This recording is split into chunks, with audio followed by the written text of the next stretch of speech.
Yo, what up? It's your boy Pando316, and you are watching Just a Fan podcast. All right. To your right, when you're looking at the screen, I got none other than the great. He's so great that he infamous. He don't even have his face on the can. He just got a picture. He not even on video because he don't want to grace y'all with his magnificence. Because if he came on the screen, y'all wouldn't know what to do with y'all self. So give it up for Steve White, ladies and gentlemen. You crazy, man. What's going on? What's going on, people? What's going on, Pando? So, last week was an awesome show. Oh, man. We had so much feedback. It was really awesome. It was our viewers' choice show. We had folks coming in asking really, really good questions, making really, really good statements, and it was just awesome. And if you caught our promo last week, we said it was the show so nice that we had to do it twice. And so here we are again, and it's Viewers Choice Part 2. So we know people are kind of, slowly but surely coming into the room and coming into the chat box. So you can go ahead and start posting your questions or your comments, what you would like us to talk about on today's show. So while we're waiting for everybody to come on in and get ready to talk some football, let's talk some football. The owners meeting was this week. Owners and coaches meeting. Yeah. And they voted on some rule changes, didn't they? I'm gonna let you start, man. I have a slightly different take, man. But go ahead, E. Go ahead. Well, so there was major changes made to the rules, basically, in the NFL regarding tackling. Mm-hmm. And the kickoff. Now, meanwhile, they're gonna go ahead and keep punt returns the same, but the kick returns have changed. And now the NFL, I'm gonna be diplomatic about this. The NFL is basically, in essence, banning tackling, in my opinion. They banning tackling.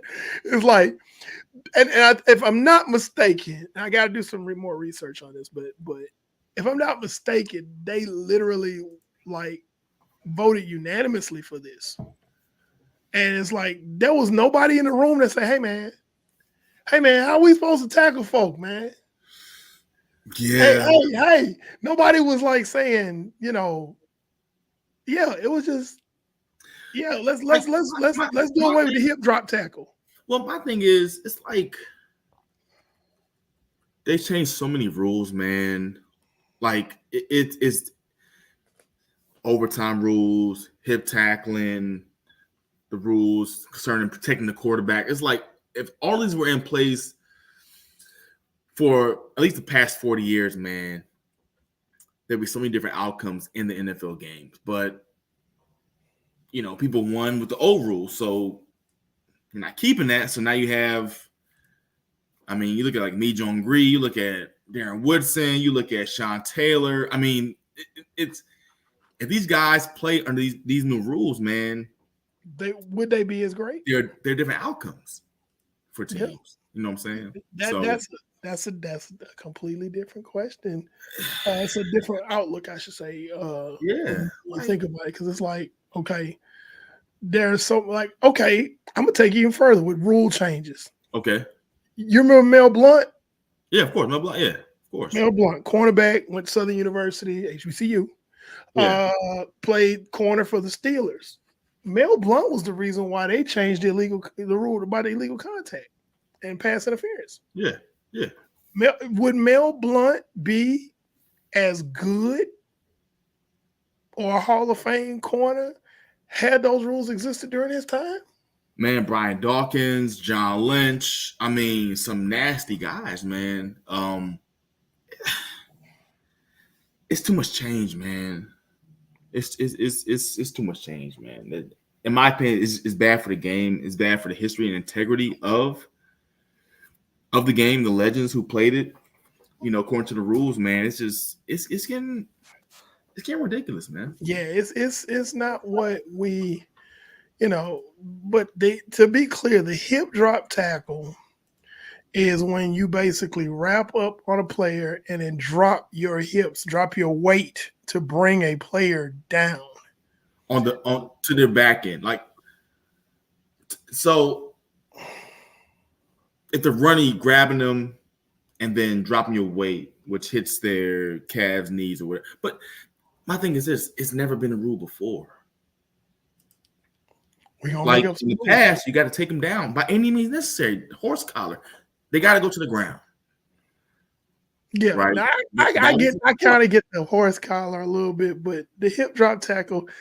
Let's be honest, the hip drop tackle was the hip drop tackle was actually taught when I know back during my day, especially if you're a lighter guy and you're tackling someone bigger than you.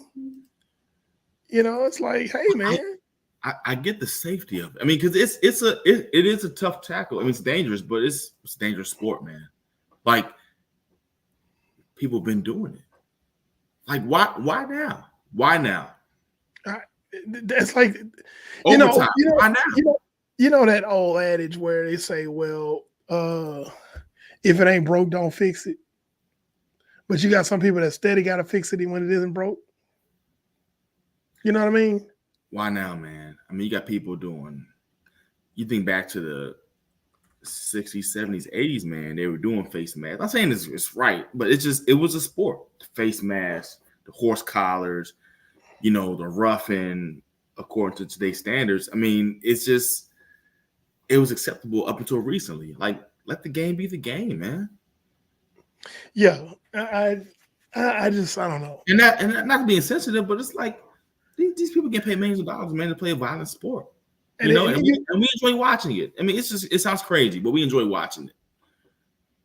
I don't know if I'm gonna take you back because I might be dating myself by telling you about this. There was a NFL films used to come out it was on VHS, so that's already telling you how old it is. It's a VHS tape called NFL Rocks. I don't know. I might still have my copy laying around. I remember that. Yeah, I remember that. Yeah. And they glamorized and glorified the big hits. Yep. They glorified that. And it's like, now, if somebody gets hit too hard, even if it's a clean tackle, how many times, let's be real, how many times have you watched somebody line up their shoulder to the middle of a player's torso and just level them, which is what by NFL rule considered a clean tackle, but get a 15-yard penalty for it? Then they call it targeting now. I mean, it's no helmet-to-helmet contact. None of that. But I hit you with my shoulder in your chest. You coming across the middle one way, I'm coming across the other way, because I'm the robber coming down from the safety position, and you coming on a drag, and I'm coming at you at an angle. You turn toward the quarterback and catch the ball, and here I come right here. Yeah. Not my helmet, but my shoulder. Your feet go in the air. The ball go over there somewhere in the third row of the stands, mm-hmm. and I get a flag. Yeah, man. Maxie When here. Prolific 15 Ramble has years ago, that was a great play. yeah. Prolific Ramble has all good points here. You know, the blind sides and like these were legal hits, man. Like keep the game how the game was. Oh God, Hines Ward made his bones as a blocker. What? Blindsiding the heck out of it. If the play was coming this way and he was going that way, he was gonna peel somebody off, and it was gonna be violent. Yeah, man. And it usually wasn't helmet to helmet; it was just a shoulder to the midsection. But he blew you up, and that's what football was. They wouldn't even call it chop block. It's just you just made sure that guy didn't get to your quarterback as a running back, and that's just what it was. Oh, he chop block. Like what? This is a sport, man, that pays good money, man. And it's here's the hypocrisy for me. So they're talking about this whole tackling rule, and their rationale is in the interest of player safety. However, you have stadiums like MetLife Stadium. You have players like, that's me. I just said, fellas, post your questions. Ladies too, if there's any, I don't want to be, sexist. If there's any ladies that are watching, please post your football centric questions. But anyways, get back to my point. I lost my point actually for a second there. No, I can pick up. So you're talking about player safety, man. I was going somewhere else with it, like player safety. But MetLife Stadium still has the worst turf in the NFL. Bro, the league barely acknowledging CTE and concussions, man. Yo, they try to avoid it. They got concussion protocol, quote unquote. But I'm looking at, let's go down to the bottom part. You talking about knees and Achilles tendons and everything like that. How many players? I'd be interested to see that. And Brandon's our stats and tech guy to find out how many players have torn ACLs or Achilles in MetLife Stadium. Joe Johnson, what's good, baby? I'd really be interested to see that. But every stadium in the NFL should be grass right now because artificial turf is messing some guys up. I mean, we everybody talks about the grand opening, grand closing of Aaron Rodgers as a Jet, but where was that game? And it was in MetLife. And even some grass fields, man. Like FedEx has a reputation for being a bad field, man. Yeah. You know what I'm saying? Carolina, where people get hurt and they don't want to play on, So, But I mean, again, it's a violent sport, man. I mean, it's rough, it's physical, man. It's part of it. Yeah, I just like to address that hypocrisy of it because the hip drop tackle, according to the league officials, the hip drop tackle is supposed to be protecting knees and ankles and everything else like that. Okay, but you still want these guys to play on bad surfaces. Not every stadium's like that. Some stadiums are fantastic, but there are some stadiums that have horrible surfaces. State-of-the-art stadiums, horrible surfaces. But we're talking about protecting knees and ankles and so forth, Achilles and all of that. But we're not going to do nothing about the surface that these guys are playing on. Right. Because I've seen guys tear Achilles, tear ACLs, and nobody's touched them. It's just they made a turn, they made a awkward turn on that turf, and the turf didn't give. So, I just that's kind of suspect to me. But the NFL has done a lot of suspect things. Another thing the NFL did was change the rule about the kickoff. They're going with the XFL rules.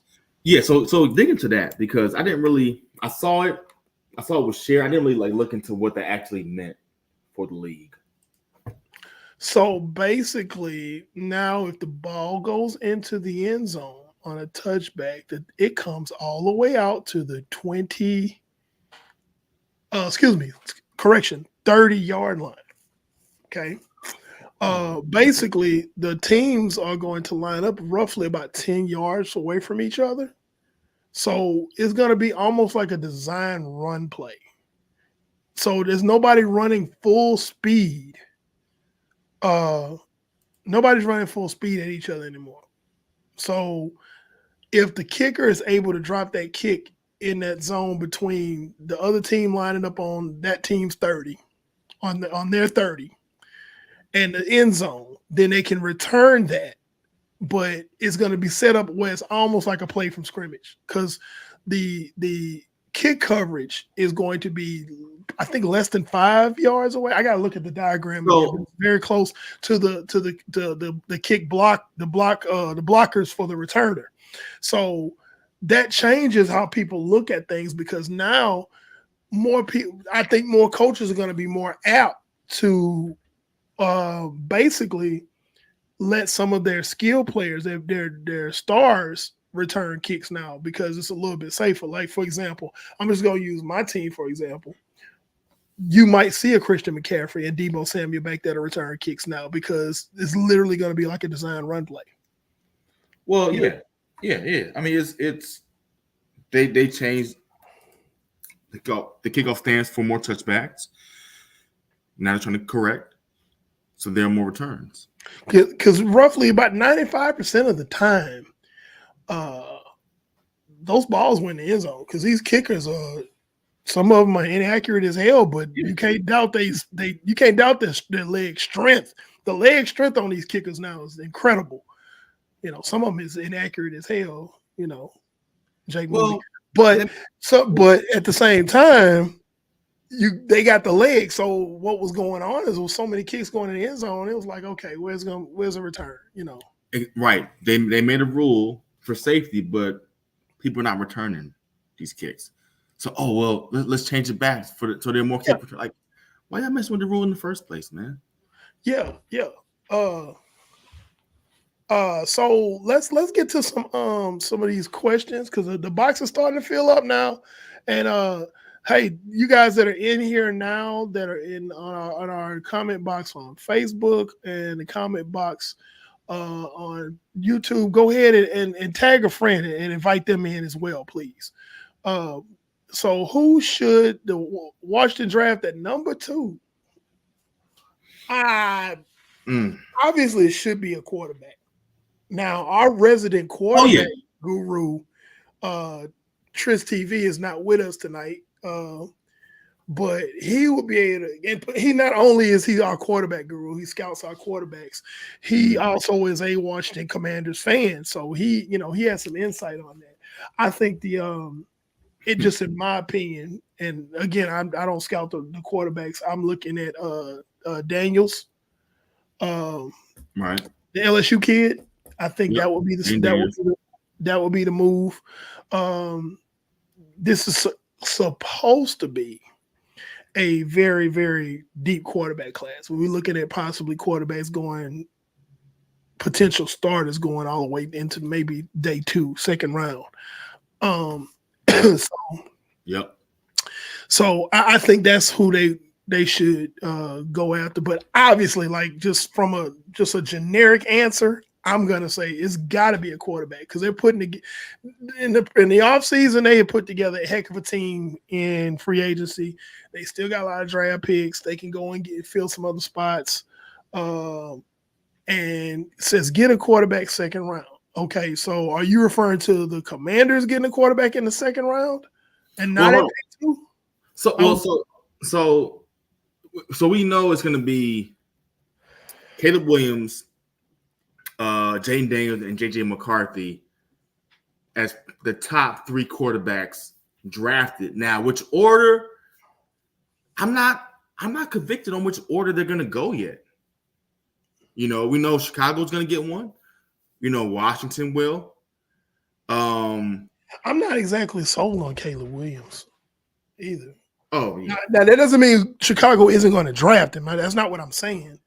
But it's Drake May in top 3. You know, possibly. The jury's out. I just, again, me personally, I'm not saying just holistically. I'm saying me personally, the quarterback evaluation process over the last few years has been complete poop. Mm-hmm. Because think about it. Look at the class of 21. Look at the class of 22, those quarterbacks. I'm gonna just do one. Excuse me, I'm sorry. I'm gonna just do class of 20. Not this past year, but the class of 20. Yeah, class of 22. Mm-hmm. Who's the best quarterback in that class?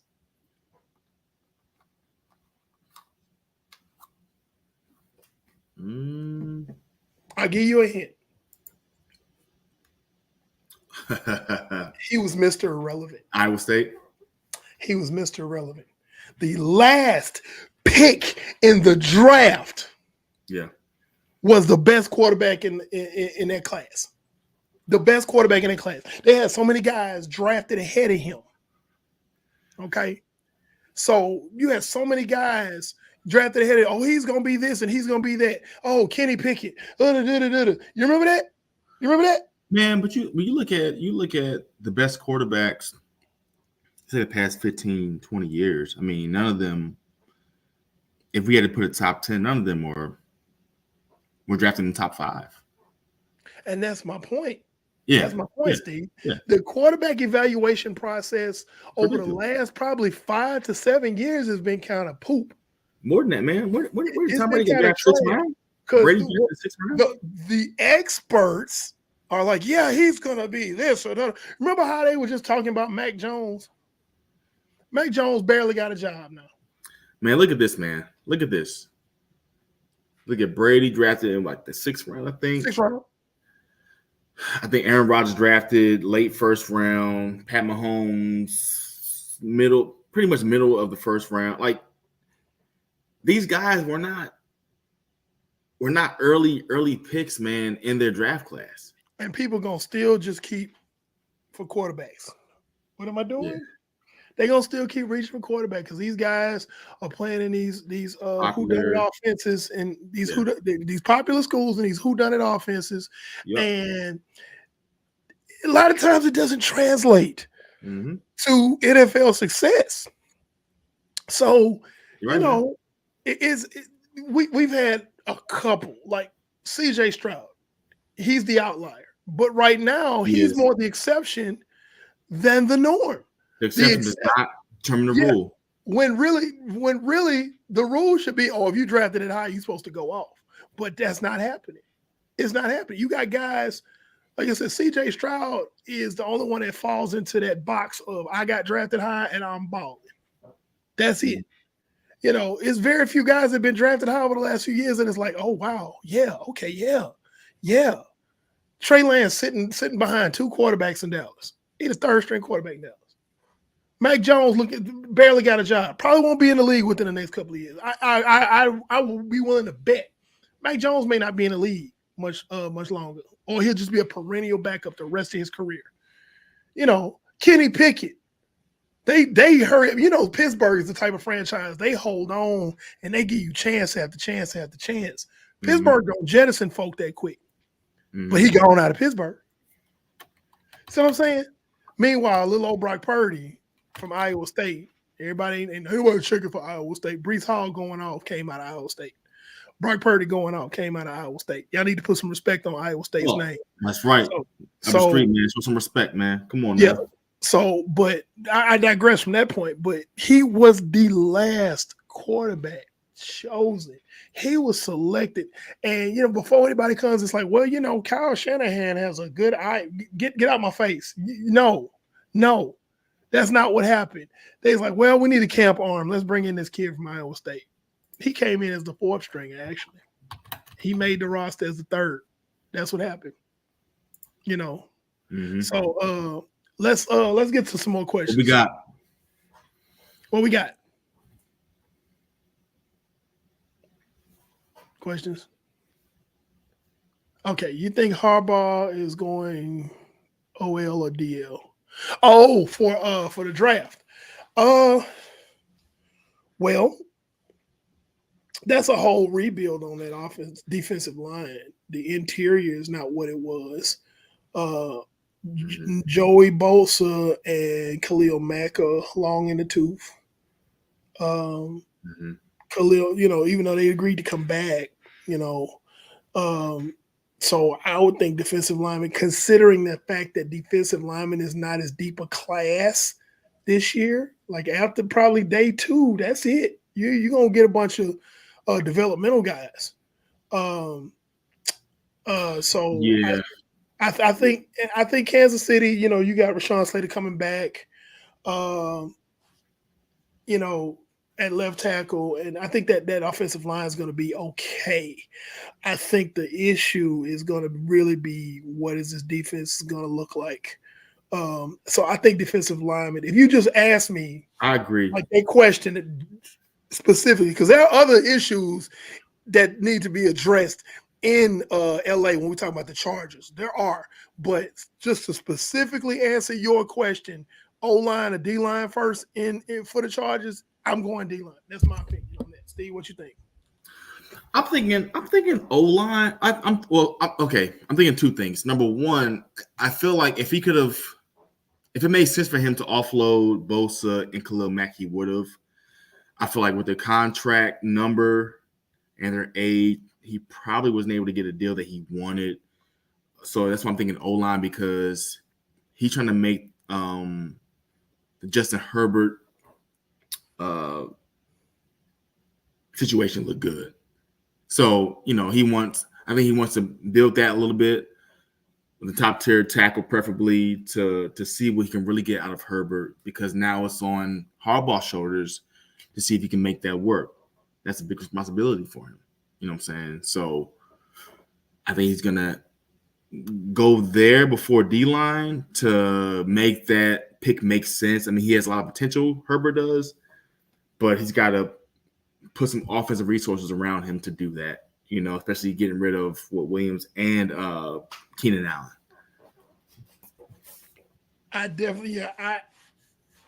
I think wide receiver is more pressing than O-lineman, but again, I'm just answering the question specifically. Like if somebody says, "Hey, you want Starburst or Skittles?" and I go M&Ms, it's not really answering the question.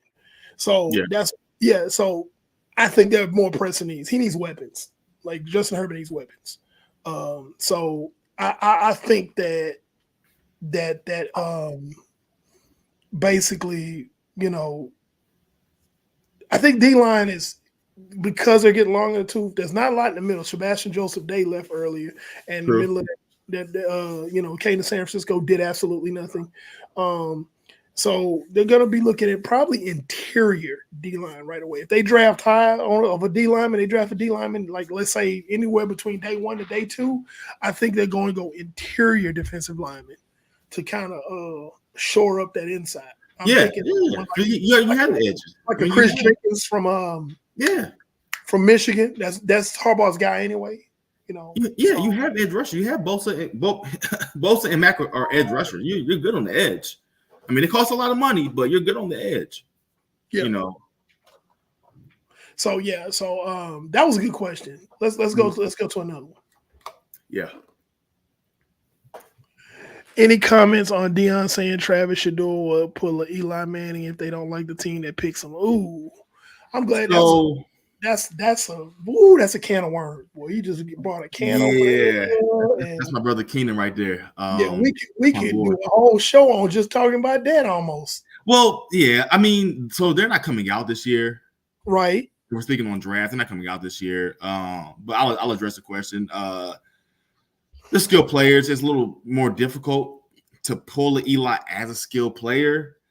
And I'm gonna just talk about even Caleb Williams and what he's saying, what he wants with teams, and not working out here and there, and wants ownership. Like, if you didn't exist at all, I know where you're going. Oh, I want to get in on this. Go ahead. If you've never been born, this league will still be what it is. It's a machine. It's a successful league. People love it. We love it. We all watch it.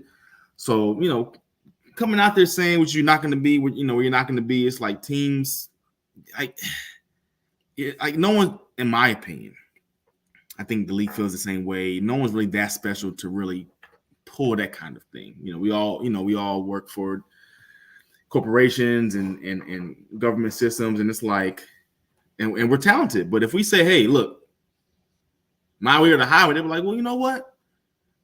you can be replaced, man, and we're still going to be $1 billion company. So I mean, I like, hope guys Dion like you advise come me to a, be that way. guys like you come a dime a dozen, and I got $1. Yeah. That's basically what the NFL is. So Yep. yeah, so like Caleb Williams, that's one of the reasons why I really don't care for Caleb Williams that much. I know the Bears are probably still gonna draft him, but his attitude, like literally, is literally giving me wanting me to say, "Who the hell do you think you are, son?"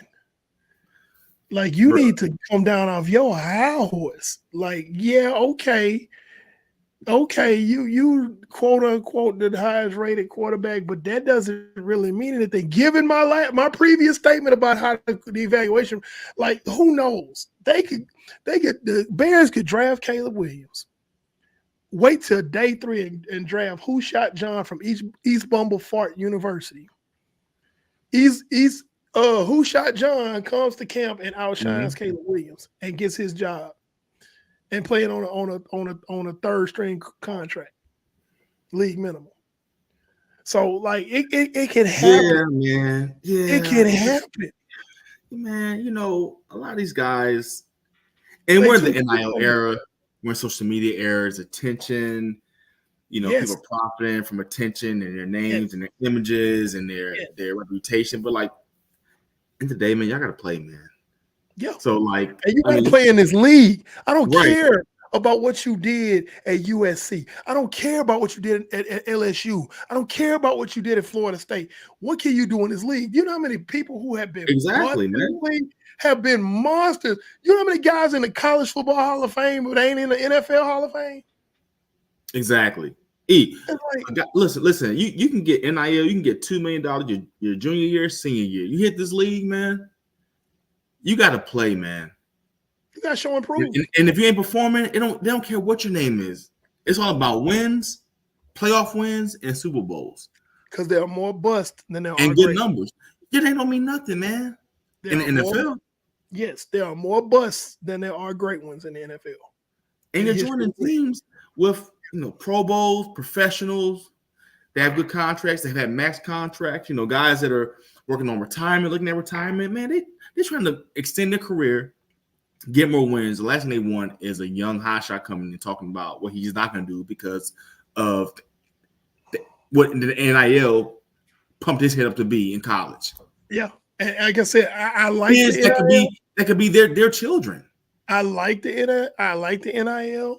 I think it's a good thing. These guys do deserve to get money because these schools are making billions of dollars on their backs. Sure. So I like that. That being said, don't come in thinking it is gassing these boys up to where they feel like they overvaluing themselves. Yeah. And it's like, bro, you need to take a step back, man. So that's the thing. So going to talking about Shedeur and Travis. First of all, who said Shedur's gonna be the number 1 quarterback coming out? That's the first thing. Well, that's a whole different draft class right there. And that's my point. He still got to play this year in Colorado. Right, and the thing is, it's like, how dare you, prime time, go in and make a statement like that when he still has another season of playing college football before he goes into the draft? That's why I'm getting it. How dare you? I know that you coach Prime, this, that, did a sis, boom, bah, but Shedeur could go out there and lay an incredible Easter egg this season in Colorado. And now you done set up here and said all of this year. Now you trying to get on a team and they remember what you done said this year. You making life hard for yourself. Sit down, be humble. Kendrick Lamar. Well, it also comes down to, look, man, the couple $1 million in not couple, like it's not small. It's a big number still. But if you're about winning, leading an organization and the culture in the locker room in the NFL, the dollars will come, man. You'll get max contracts, that would exceed 10 times that. But if you're about the short payday, man, coming from the college mindset of the NIL, it's just, you're about the wrong thing. You got guys, because remember, a lot of these teams have veterans who don't care about NIL. was never part of it. Nope. They're after legacy, you know, and their legend and coming to win, man. The money will come. You know what I'm saying? I get case in point. Jalen Johnson just signed a multi-million-dollar deal with the Chicago Bears. He's a cornerback. He's an elite corner because during the trade deadline, there was a lot of clamoring about him. Right. Jalen Johnson was quoted as saying to Caleb Williams, "Don't come in here with that Hollywood-ish." Yeah. This the NFL. That's what he said. And I was like, and he stood on business with that. And guess what? Jalen Johnson was a second-round pick. He made his bones. He's now considered one of the best corners in this league. He has the right to say that because guess what? He did it on the NFL level against some of the best receivers in the game. Caleb Williams ain't thrown a pass in the NFL yet. Yeah. So I was like, you know, and I'm jumping on Caleb Williams, but it was really, I know, Keenan, thank you for your question. It was really about Shedeur Sanders and all that, but that makes it even worse because Shedeur ain't even coming out this year. He still got another year of college to play. But people going to remember what you said, Shedeur, Deion. Yeah, and then as a quarterback, I mean, you know, it's a whole different position, man. Like a team's wins is a reflection, whether it's fair or not, it's on the quarterback. It just is, man. It just is. And so if you only win 4 games, like, well, why didn't you throw for more yards or touchdowns? I mean, that's just the dynamic of the quarterback coming out of college. You know, no, that's facts. That's facts. It may not be fair, but that's just what it is. That's facts. Facts over feelings. That's what we're about on. It's not on the running back, on the receiver, it's like quarterback. You should have did better. Should have threw for more yards. Should have been more accurate. Yeah, that's just how it is, man. Yeah, you know, that was a good one. Thank you, Keenan Scholes, for that one. That was a good one. Yeah. Let's go to another question. What do you guys think about the Commanders' free agency pickup? I think that they've been tremendous. I wish Tristan was on the air with us tonight because he could really go into detail. Because again, Tristan's a Commanders fan. I think they're doing it right. They spending money where they need to, but they're not going overboard. Like bringing in someone like a Bobby Wagner, even though he's a little long in the tooth, he's coming in to maybe give them 1 solid year of play, but a 4-year mentorship for the young linebackers that are currently on that roster, and they'll Washington probably will draft. Plus, he knows Dan Quinn's defense, front and back. So he's a coach on the field. Yeah, I mean, Dan Quinn pickup alone, I was impressed with. You know. So let me speak. Yeah, so Dan Quinn. Okay, Dan Quinn, new head coach of the Washington Commanders. Former Cowboys DC. He brought in a lot of his guys. Built a lot of depth on the roster. You know, some guys better than others, some guys older than others. It's really gonna come down to what that quarterback looks like and what Cliff does with the offense, man. That's what all these free agent signings. I mean, he got some decent, some good players, some really good players. The defense is going to be good, but who they get at quarterback, and who's developing that quarterback, is going to be how this franchise moves forward. Oh, absolutely. As goes the quarterback is going to how the Commanders goes. Oh yeah.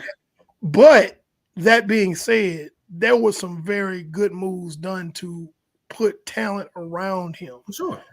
So they could be better, whoever that quarterback may eventually be. So, you know, slips my mind. Who was the running back that they picked up? Was it Austin Eckler? They get Jeremy Jeremy Chin, outstanding safety, because Cam Wagner. Cam Curl had Armstrong. They got I think Tyler Biat. I mean, they have some quality veteran players, man. Now the first one we named were really, really good players. But who are you gonna get a quarterback, man? Who's gonna, because you got to move the ball, man. No, I'm not disagreeing with that at all. I'm not disagreeing with that at all. Yeah. I'm just answering Barron's question. Yeah. Thank you, Baron Dawson, by the way. Thanks, brother, for the question. He's like, what do you think about what they did in free agency? So they did good. Yeah, they did good. I'm answering based specific, like Titus asked a few minutes ago about D-line or O-line in San Diego. I mean, not San Diego, but for the Chargers. And I think they should look elsewhere first, but I was just answering specifically. Yeah. No, so you're right. His question was about what do you think they did in free agent? I think they did fantastic, but if you want to go further, quarterback is, as the quarterback goes, is how the Commanders are going to go this season. You know? They probably made, from what I've seen, probably the second best free agent moves behind Houston.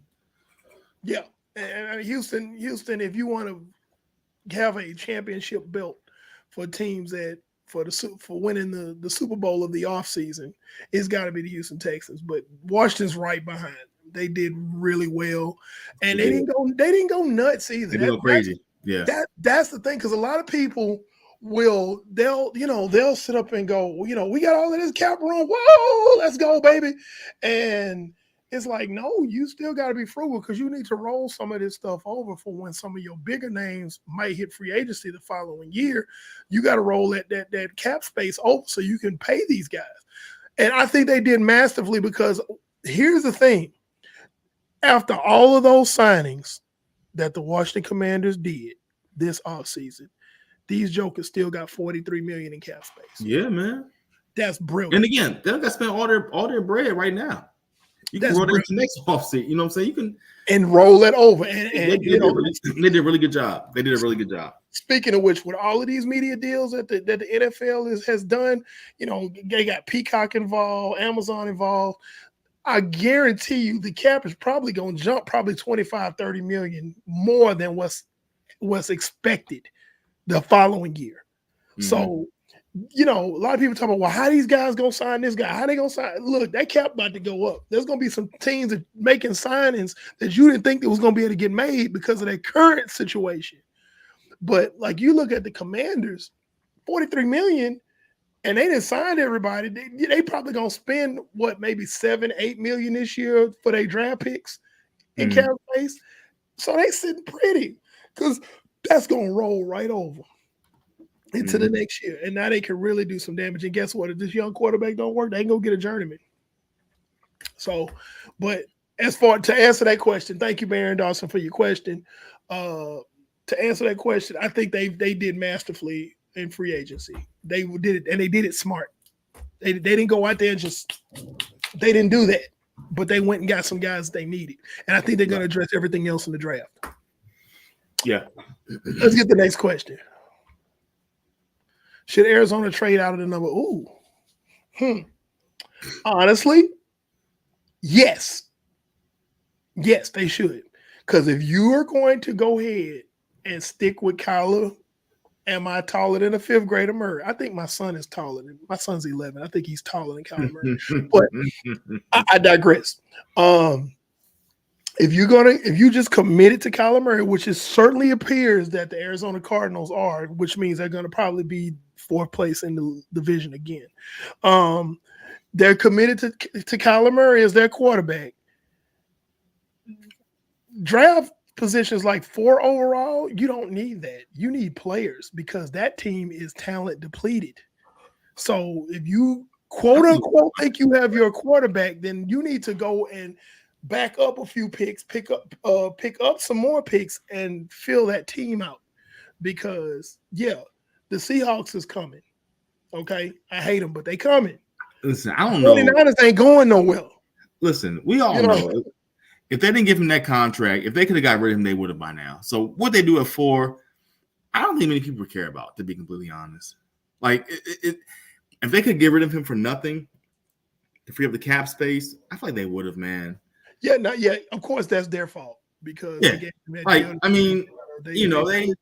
themselves in a corner. Yeah, they're figuring a lot out right now. So I think those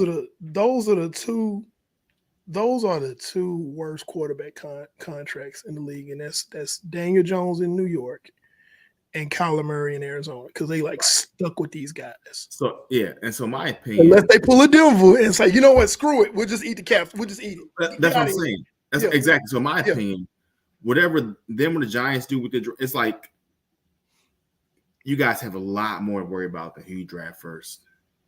You do. But I honestly, from a business perspective, Mhm.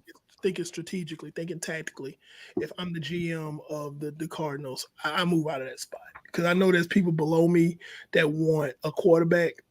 And since we gonna go ahead and go with Oompa Loompa at quarterback, then Oh yeah. let's just go ahead and move back. Let's pick up some guys. Yep. And we'll have them for 4 years on their rookie deal. And Yep. if we can somehow get out of Kyler Murray's contract and get a better quarterback, now we're set because whatever quarterback we bring in, he's gonna have a team around him because we drafted him because we got out of that fourth spot. Yep. Trade back. Give me a player and your pick. Give me a player, give me a pick, or give me multiple picks. Give me some picks this year, give me some next year. Yep. Absolutely. You know, like that. So strategically, Arizona should definitely jump back. They should. That's what I would do. So a smart GM would do that. I don't think there's a GM that'd be like, no, we're gonna stay at 4. And no, I don't. A smart GM, I don't think they would do that. So that was a good question. Next question, please. Should Murray and Russell go play baseball? You know, not Joe boy, you a fool. No, not now. I mean, you're talking baseball. You're starting at AA. Starting at AA, and Russell's old, man. It's a little late for that. And both pitchers. It's a little late. Yeah, you're not gonna have and Russell, a 30-plus-year-old pitcher, come in and expect him to throw accurate fastballs, at that level, strikes, and having a good ERA. Nah, they both got major cash. They are committed to where they at. Yeah, they got to stay it there. Is what it is. You asking them to go to play in Mississippi or Alabama or North Carolina, double A team, minor league, and play for. Kyler Murray probably got a PlayStation 5 in his bathroom. Come on, man. He probably, he don't care. Come on, why come on. But yeah, that was good. That was good. He has eating Lunchable too, man. You're right. He got his Lunchables. He got his graham crackers and his juice pot. Come on, man. While he's sitting on the toilet, yeah, man, he good, man. Let's go to the next question. Come on, man. Thoughts on Hollywood Brown in Kansas City? I think that's a good move because if Kansas City can win a Super Bowl with what they had at receiver, Hollywood Brown, he's not the alpha dog receiver people thought he was going to be, but he is definitely better than Kadarius Toney. He is definitely better than Valdez-Scantling. Okay. Yeah. So you put the Rice kid with him, and now you got a more formidable receiving core. And Andy Reid has an uncanny ability to take receivers and take them past their actual threshold of talent. So I think that's a good pickup, man. He's a speedy receiver, man. He's gonna flourish in that offense, especially with, like I said, with Andy Reid in his system. So I think it's a great move, Steve. Yeah, it's a great move, man. I mean, he's still a really good receiver, man. He'll be the best one on the roster, in my opinion, like you just said, and he can add, and he knows him going there he can be a part of a great team. Who'll probably get a chip within the next couple of years, if not next year. Yeah. Hopefully, somebody has something to say about that, because maybe there'll be some teams that actually run the ball and stop that from happening in Kansas City. But, because I don't know, there's 2 teams that they played the last 2 games. They could have beaten them if they just ran the ball. Baltimore could have beat them if they ran the ball. San Fran could have beat them if they hadn't abandoned the run for the entire third damn quarter. So, but I digress. Let's go to the next question.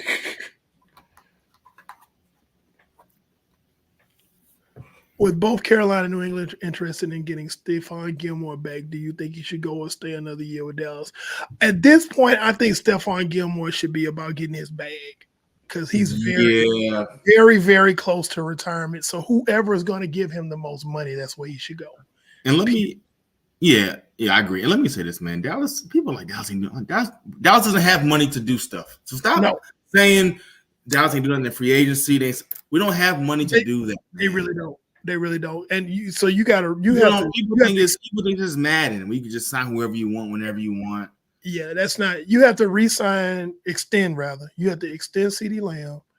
I know Dak said he's going to play out his last year, his contract, but what if he actually does really well? Dak restructured and freed up $4 million. We got to get CeeDee Yeah. Lamb. Mike is coming up soon. We got He's we don't have money to do this stuff, man. People need to understand what salary cap actually is. You have to be frugal. My bad. Yeah, I'm sorry, man. Yeah, but you have to be. Go ahead. This is not like every offseason everyone has $100 million to spend, man. This salary cap exists. All right. So we can't sign the hottest name out there, the biggest name out there. Oh, why does so-and-so here instead of here? Because this place offered them more money. It's just simple. It's simple business. It's simple business, man. And it's that simple. Yeah, and to my point, I was like, you got to be frugal when you considering contracts down the line and spending money on an aging position like cornerback, or aging guy at that type of position. No, you be better suited to go ahead and draft a guy or develop the talent that you already have in house and spend less money. Honestly, because I look at it from both sides. I look at it from the player side. Hey, man, they got to get their bag. But I also look at it from the standpoint as a businessman, as a GM. I'm like, prime example, my team. Eric Armstead didn't want to take a pay cut. And we was like, bye. Wait, what you mean by we ain't the table no more? No, we ain't the table no more. You 31 and you missed 13 games in the last 2 seasons. You getting old, brother. Your production is not what it was. And guess what? What you gave us last season, we can go get that in the draft probably day 2. Mm-hmm. So thank you. Best of luck. Best wishes to you. But I was a team captain. Best wishes to you. Go get whatever deal you think you should get. And Jacksonville, because Trent Baalke is an idiot, gave him the deal he wanted. And watch him not be productive over there. He's got plantar fasciitis and a torn meniscus. And he's 31. And he wanted $17 million. Bye. Goodbye, sir. That's it. So Stephon Gilmore, same thing. Yeah, Trent Baalke, no. Trent Baalke is the biggest idiot of the year. I don't know how he keep getting jobs, but he can run a franchise into the ground that was doing halfway decent, and mess up markets. Okay, but next question. Forgive me for this, but do the Baltimore win the Super Bowl for the city since the bridge accident? What was the question? Hold on. He said the Saints won after Katrina. So he's saying, does Baltimore win the Super Bowl because of the bridge incident the other day, and the loss of life was terrible? Man, I'm not. I can't. I'm not going. I'm be real, man. I used to live over there, man. I'm not. I can't. I'm not touching that one with a 10-foot pole. Okay, we gonna keep that rolling. Let's go to the next question. No, not Trent Baalke. Next question. Next question.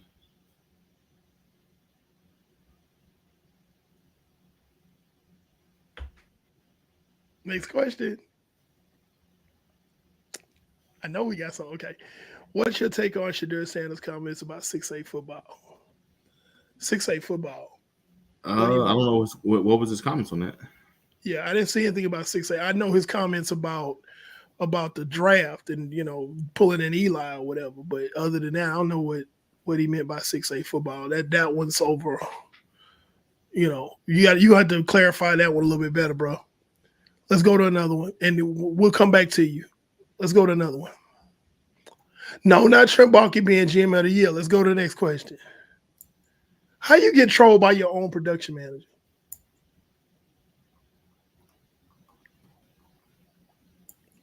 No, not Trent Baalke GM of the year. Come on. Let's keep it. I'm sure there are other questions that are relevant.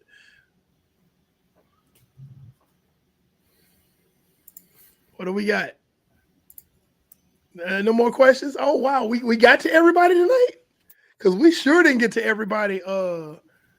We didn't get to everybody last time. This was fun, y'all, because we right at about an hour. The last show we had to sign off. Trent Baalke is not the GM of the year. The last show, we had to we signed off and left questions in the box because there were so many really good questions that were being asked, and that's why we chose to do this show again, because we didn't want to leave anybody out, and because we definitely are trying to grow our viewership. So please, by all means, if you are on YouTube right now watching us and you have not done so already, make sure the Sauce Gonna hurt his rep this week. Okay, that's a good. All right. What is Sauce Gonna do? Because I didn't see anything in my news cycle about him. What did he do? In the meantime, I'm gonna keep talking about the show. Who get picks? Okay, bye, Brandon. Bye. Basically, if you have not done so already, make sure you hit subscribe, like, share, all that, and make sure not only do that. If you've already subscribed, go ahead and make sure that you tell a couple of friends. I'm pretty sure that if you're a pure football fan, which I know most of you in this box are, because you're on a football centric show right now, commenting during the middle of March Madness. So I know that you love football. Typically, people who love football like this have a group of friends that love football just as much. I'm willing to bet. So what we're asking for you to do, those who are watching, or whether you're watching on Facebook, he talked down on the Jews and we stream. Whoa, we're not addressing that. We're not going to address that. No, that's no. We trying to, hey man, we trying to build our brand up, man. That's what I'm talking about right now. And I ain't touching that. That's too controversial. Trent Baalke is not the GM of the year. Trent Baalke messed with the wide receiver market 3 years ago. Anyway, basically, if you got a friend that you know loves football as much as you, bring them over to our YouTube page. Make sure they search, hit like, and subscribe. Subscribe more than anything. That's what we're trying to do, is get our sub numbers up on YouTube. We really would appreciate it if you tell folks to subscribe to our YouTube page. If you're watching on Facebook, come on over to YouTube, hit subscribe. If you've already done so, tell a friend. Our show runs year round because, like my caption says underneath the screen right here, I got it right this time. The NFL is all year, because there's always something going on in the NFL. There's always something to talk about. Always in the NFL. That's why this show is an NFL centric show, because people who are football purists, we always follow the NFL. We don't wait till preseason. We don't wait till training camp. We don't wait till because there's always something to talk about in the NFL. Always something. And then we're gonna be scouting players pretty soon, leading them to the draft, which is what I think Brandon said 30 days away. Yes, we have been perusing hours worth of tape. Hours worth of tape on these draft prospects, and we're gonna start talking about our draft coverage really soon. And we're gonna be talking about who we like. I've been doing defensive backs, safeties, and corners. Steve's doing quarterbacks. Receivers. I still peek over at receivers every now and then, but because I can't stay away. Brandon is doing front seven off camera. Tristan does quarterbacks, and then we kind of all share like the other positions. But if you have questions about certain players, make sure to hit us up on Facebook throughout the week. We're going to start doing draft profiles. If those of you who've been following us for some time, we do draft profiles. And what we do on our TikTok page with draft profiles, we talk about guys who are not like way up here. We talk about these middle level guys that we think. Oh yeah, I got some lower level guys. Well, not lower level, some small guys guys that maybe didn't put up a lot of stats, but we think are going to be phenomenal pros. Or put up big stats at smaller schools. Yeah. Guys like that. So we're gonna be our draft profiles on TikTok. We cover guys like that. Like we don't really talk about the guys that everybody knows. Everybody knows Malik Neighbors. Everybody knows Marvin Harrison Jr. Everybody knows Caleb Williams and so on and so forth.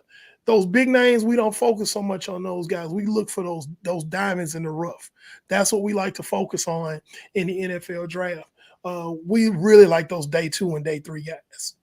So we could actually comment about that. Yes, please hit the like button. Please hit subscribe. We're on Apple Podcasts. We're on Spotify. We're on Facebook. We're on Twitter.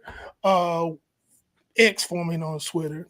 And we're also on not Rumble, Twitch. That's what it is.